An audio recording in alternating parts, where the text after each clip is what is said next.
Dr. Akmal Saleh memberi petunjuk bahawa beliau mungkin akan meletak jawatan sebagai Ketua Pemuda UMNO selepas Presiden Parti Zaid Hamidi semalam berkata bahawa pihaknya akan terus setia kepada Kerajaan Perpaduan sehingga PRU akan datang.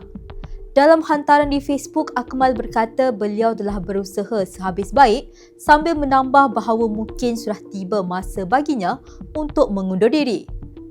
Pada Sabtu, Akmal membuat gesaan supaya UMNO keluar Kerajaan Perpaduan dan bekerjasama dengan PAS di Blok Pembangkang dengan mendakwa berlaku pelanggaran berulang garis merah melibatkan isu 3R, kaum, agama dan raja.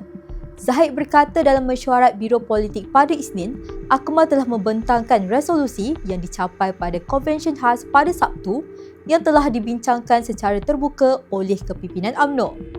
Presiden UMNO itu berkata bahawa parti tidak akan meninggalkan rakan sekutunya dalam kerajaan madani dan menolak cadangan-cadangan lampau yang tidak pernah menjadi kenyataan merujuk kepada kerjasama dengan PAS di bawah Muafakat Nasional.